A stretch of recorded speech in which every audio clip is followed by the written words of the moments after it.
Welcome to Here's How We Get There. It's the daily show filled with conversations about business and mental health in a down-to-earth style with real-world language. Now let's dive in with your co-hosts, Kenneth Shark Kinney and Trey Tucker. All right, Shark, give us your best tip on how somebody can end a third-party relationship, for example, a client, an agency, anything of that similar sort.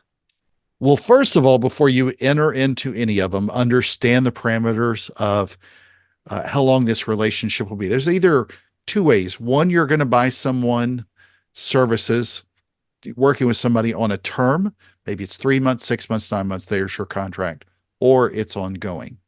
You got to understand there are major differences because that will allow you to break free from them, especially if it's third party. Generally, you're not going to work together forever.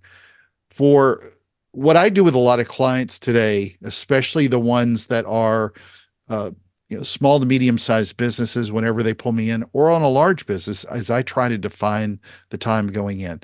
That allows me to have a clear entry, obviously, but a clear exit to where I can put them in the best place to succeed after I'm gone. I don't want to leave it nebulous. I don't want them desperately needing me on that fourth month of a third month contract, because I might be booked on 50 other things. I want to leave them in a good place to where I'm going to deliver what I said I was going to deliver. 2, make sure that you call out what you're going to deliver. Spell that out as much as you can. It helps everybody march toward that goal. The problem when you do ongoing relationships forever, it's very rare that they end perfectly well. Very rare. Yeah. You get to a point where it's either stagnant, you don't like them anymore, or you're not seeing returns, you're not keeping each other on your toes, and that becomes a problem that you don't want, and either they're going to fire you in that relationship or you're going to fire them.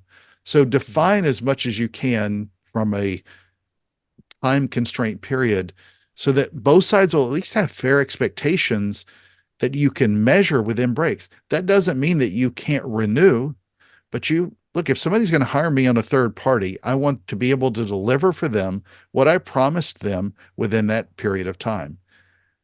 If they don't ask me for that, I should be able to provide that to them up front, at least give them some guidance. And then we go back and we remeasure it after 1 month, 3 months, 6 months, whatever it is. The more that I do that, the more successful I find myself being with extending these relationships over and over.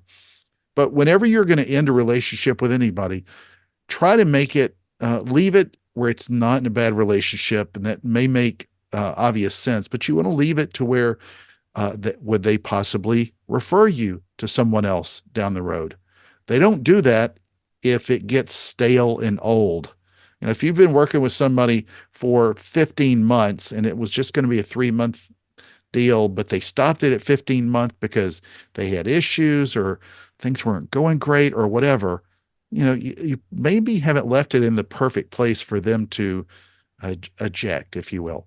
But the more that you can set that up for them to be able to refer you, recommend you, leave you in good stead to where they can manage this problem you've been managing, that can help a lot. Thank you for joining Shark and Trey on the Here's How We Get There show. Make sure to rate, review, and subscribe to the show and visit here'showwegetthere.com. That's here'showwegetthere.com.